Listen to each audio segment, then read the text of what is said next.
Good evening. Again ஒரு movie போகிற ப்ளாகு. So time வந்து கரெக்டாக ஒரு 4:15 ஆகுது. மூவி பார்த்திங்கன்னா இருமுடி, நம்ம தெலுங்கு மாஸ் மகாராஜா ரவிடேஜ் அவர் நடித்த இருமுடின்னு ஒரு மூவி ரிலீஸ் ஆகிருக்கு.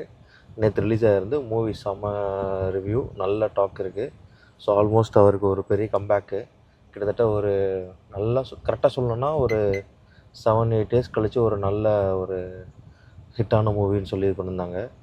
ப்ளஸ் இந்த படம் இனிஷியல் அனௌன்ஸ் பண்ணதுலேருந்து ஒரு பாசிட்டிவ் வைப் இருந்துகிட்டே இருந்துச்சு இந்த மூவிக்கு. அதுக்கேற்ற மாதிரி ரிசல்ட்டுமே நல்லா வந்திருக்கு. டேரக்டர் நல்ல டேரக்டர் சிவான்னு சொல்லிட்டு நம்ம மஜ்லின்னு ஒரு மூவி பண்ணியிருப்பார், சமந்தா நாக சைத்தன்யா அது பண்ணியிருப்பார். அதுக்கப்புறம் விஜய் தேவரகொண்டா கூட ஒரு படம் பண்ணார், Vijay Deverakonda and Samantha. And then first movie கூட ஒரு நல்ல மூவி தான். எக்ஸாக்டாக சடனாக எனக்கு பேர் ஞாபகம் வரல. மூவி ஜிவி பிரகாஷ் பண்ணியிருக்காரு. ஹீரோயின் வந்து நம்ம பிரியா பவானி சங்கர், அவங்க தெலுங்கில் பண்ணியிருக்காங்க. அதுக்கப்புறம் ஒரு சின்ன பொண்ணு ஒருத்தவங்க பண்ணியிருக்காங்க ஹீரோக்கு பொண்ணா, அவங்க வந்து மலையாளமில் இருந்து ஒருத்தவங்க. எல்லாருமே சூப்பராக பண்ணியிருக்காங்க. படமும் செம்மையாக கனெக்ட் ஆகிருக்குன்னாங்க. ஸோ இருமுடினாலும் உங்களுக்கு தெரியும், நம்ம ஐயப்பன் சபரிமலை அதை பேஸ் பண்ணி, அது பேஸ் பண்ண இல்லை, அது ஒரு எபிசோடாக வருது படத்தில், முக்கியமான எபிசோடாக வருது. ஸோ அதுதான். ஸோ மூவி பார்த்தீங்கன்னா பலாசோவில் புக் பண்ணியிருக்கேன், நம்ம வடபழனி நெக்ஸஸ் விஜயம் மால் அங்கே புக் பண்ணியிருக்கேன். So 4:35 show. ஸோ படம் பார்த்துட்டு எப்படி இருக்குன்னு என்னோடய ரிவ்யூ இல்லை என்னோடய ஒப்பீனியன் நான் சொல்கிறேன், அவ்வளோதான். பெருசாக சினிமா பற்றிலாம் தெரியாது, பட் படம் பார்த்துட்டு அது நல்லா இருக்கா இல்லை எனக்கு பிடிச்சிருக்கான்னு சொல்ல தெரியும், அதுக்கு தான். சரிங்களா? இப்போதைக்கு டிராஃபிக்காக இருக்குது, இப்போ கட் பண்ணிக்கலாம். ஸோ ஃபோரம் மால் போகணுன்னா இப்படி தான் கீழே வரணும். ஃப்ளைஓவர் ஏறக்கூடாது, ஏறாமல் கீழே வந்துட்டால் இங்கே ஒரு லெஃப்ட் இருக்கும். இது ஒரு கொஞ்சம் ட்ரிக்கியாக இருக்கும், நான் ஜஸ்ட் உங்களுக்கு காமிக்கிறேன். கீழே வந்தால் சிக்னல் இருக்கும். இது ஸ்ட்ரைட்டாக போனால் அந்த மெட்ரோக்கு லெஃப்ட்டு போகலாம், பட் ஸ்ட்ரைட்டாக அலோவ் பண்ண மாட்டாங்க இப்போது வேலை மாதிரி மெட்ரோ ஒர்க் போகிறதுனால. ஸோ லெஃப்ட்டு போய் விவேக்ஸ் இருக்கும், விவேக்ஸ் கிட்ட யூட்டர்ன் போட்டு திருப்பி வரணும். விவேக்ஸ் கூட இப்போ எடுத்துட்டாங்கன்னு நினைக்கிறேன். லாஸ்ட்டாக பார்க்கும்போது ஃபுல்லாக அங்கே எல்லாத்தையும் பிரிச்சுட்டு இருந்தாங்க. பார்க்கலாம் இருக்கான்ட்டு. சேம் இங்கே ஸ்ட்ரெயிட் இல்லை, ஸோ லெஃப்ட்டு திரும்புகிறோம்.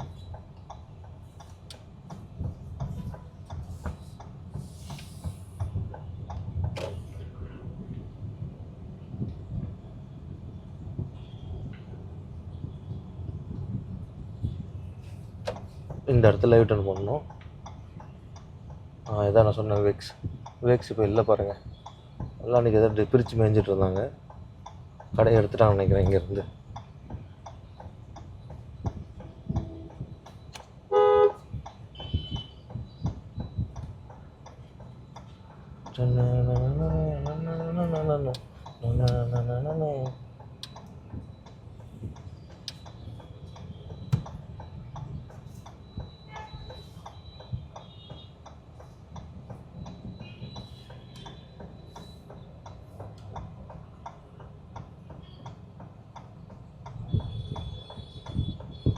ஓகே, விவேக்ஸ் இந்த இடத்துல வந்து வடபழனி விவேக்ஸ் இந்த இடத்துல இப்போ வசந்தன்கோ வரப்போகுது.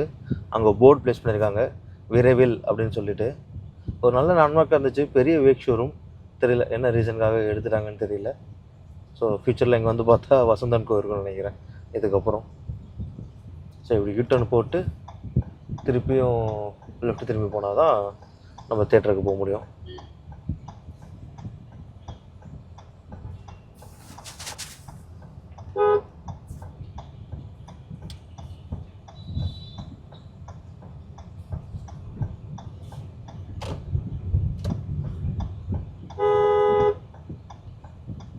ஸோ இந்த லெஃப்ட் திரும்புவோம்.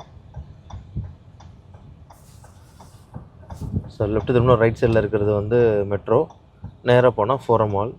அப்புறம் லெஃப்ட் அண்ட் ரைட்டில் அப்பார்ட்மெண்ட் இருக்குது, அந்த அப்பார்ட்மெண்ட் என்ட்ரன்ஸ் இங்கே தான் இருக்குது.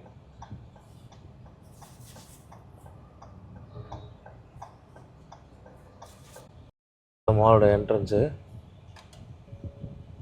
ஆக்சுவலாக இது பேர் வந்து ஃபோரம் மால். எனக்கே ஒரு வாட்டி கன்ஃபியூஷன், நான் பேசும்போது மாறி வருது. ஃபஸ்ட்டு இதோட பேர் ஃபோரம் மாலாக இருந்துச்சு, அதுக்கப்புறம் நெக்ஸஸ் விஜயமால் மாறிடுச்சு. அது கான்ஷியஸாக பேசினா நெக்ஸஸ் வருது, ஃப்ளோவில் பேசுனா நெக்ஸ்ட் ஞாபகம் வர மாட்டேங்குது. ஸோ இதில் வந்து 2 கைண்ட் ஆஃப் பார்க்கிங் இருக்குது. லெஃப்ட்டு போய் பார்க்கிங் பண்ணிங்கன்னா ப்ரீமியம் பார்க்கிங். ஸோ அங்கே பார்த்தீங்கன்னா 1 ஹவருக்கு வந்து 60 ருபீஸ் 60 to 70 ருபீஸ் சார்ஜ் ஆகும். இப்போ நான் வந்த மாதிரி ரைட் திரும்பி போனீங்கன்னா இது மல்டி லெவல் பார்க்கிங். இதில் வந்து 1 ஹவருக்கு 40 ருபீஸ் நினைக்கிறேன். ஸோ இது என்னென்னா அதுனா ஈஸி, லெஃப்ட் திரும்பி கீழே பேஸ்மெண்ட் போய் பார்க் பண்ணிட்டு நம்ம டேரெக்டாக மால் என்ட்ராயிடலாம். இது வந்து ஃப்ளோர் பை ஃப்ளோராக சுற்றிட்டு போவோம். ஸோ அதுக்காக இந்த ரேட்டு.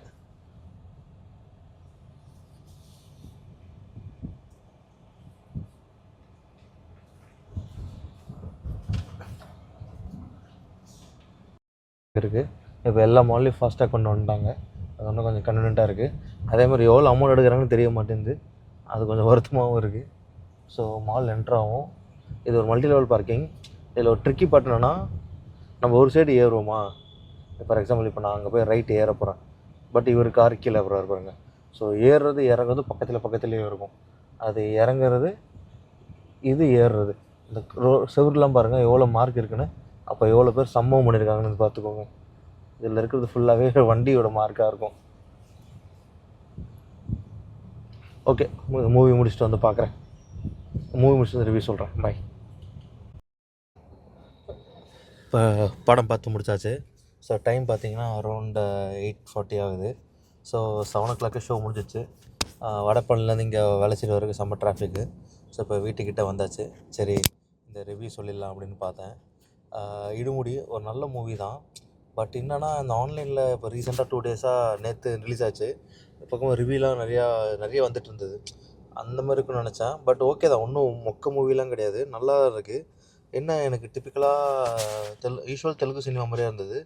பட் அதில் இருந்த ட்விஸ்ட்டும் ப்ளஸ் அந்த குழந்தையோட கேரக்டரு அதுதான் அந்த கிளைமேக்ஸ் வந்து கண்டிப்பாக எல்லாருக்கும் கண்ணீர் வந்துடும். ரொம்ப நல்லா பண்ணியிருந்தாங்க. ப்ளஸ் ஐயப்பன் சாங்கோட பிளேஸ்மெண்ட்டு நல்லா இருந்தது. அது வர இடத்துல எல்லாமே ரொம்ப எமோஷ்னலாக இருந்தது. கடைசியாக அந்த குழந்தையோட பண்ண சீன் எல்லாமே ரொம்ப நல்லா இருந்தது. ஸோ அதுதான் டிஃப்ரெண்ட்டாக இருந்தது மூவியில். மற்றபடி எல்லாமே டிப்பிக்கல் தெலுங்கு சினிமாவில் இருக்க மாதிரி தான் இருந்துச்சு. எனக்கு தெலுங்கு சினிமா தான் பிடிக்கும். எல்லா மூவியும் பார்த்துருக்கேன். பட் இது தான் ஒரு நார்மல் மூவி. மேபி இதில் என்ன டிஃப்ரெண்ட்டாக இருந்திருக்கலாம், ரவிடேஜ் அவருக்கு டிஃப்ரெண்ட்டாக இருந்திருக்கலாம். ஏன்னா அவர் இந்த மாதிரி பண்ணியிருக்க மாட்டார், ரொம்ப கம்மி தான். ஸோ அவர் ஜோனை விட்டு வெளியில் வந்து நடித்தது மேபி இது பாசிட்டிவாக, அதனால தான் இந்த மூவியோட ஓடுற மாதிரி இருக்கலாம். ஸோ மல்டிப்ளெக்ஸ் ஆடியன்ஸ்னால் பெருசாக அந்த வைபுக்கு வரமாட்டாங்க. ஸோ எல்லாருமே சூப்பர் சும்மா ஒரு செகண்ட் கிளாப் தட்டுறது அந்த மாதிரி தான். மேபி நான் ஒரு சிங்கிள் ஸ்க்ரீனோ இல்லை வந்து ஆந்திராவில் பார்த்துருந்தா அந்த வைப்பு அந்த இது இங்கே கிடச்சிருக்குன்னு நினைக்கிறேன். அது நமக்கு வாய்ப்பு இல்லை. ஸோ அது மட்டும்தான். ஒரு நல்ல மூவி தான். இந்த வீக்கில் வந்து இப்போ ரிலீஸ் ஆனதில் 2வது படம் பார்த்தாச்சு. நேற்று பத்திரம் குடும்ப யூனிட் பார்த்தேன். இன்றைக்கி வந்து இருமுடி. அண்ட் இப்போ நைட் ஷோ வந்து ஒரு 9:50க்கு பிளான் பண்ணிக்கிட்டு இருக்கேன். ராமன் லீலா பார்க்கலாம் அப்படின்னு. அண்டு நிறைய பேர் ராமன் லீலான்னாங்க. பட் நல்லா தான் இருக்குன்னு கேள்விப்பட்டேன். ஸோ அதையும் பார்க்கலான்னு இருக்கேன்.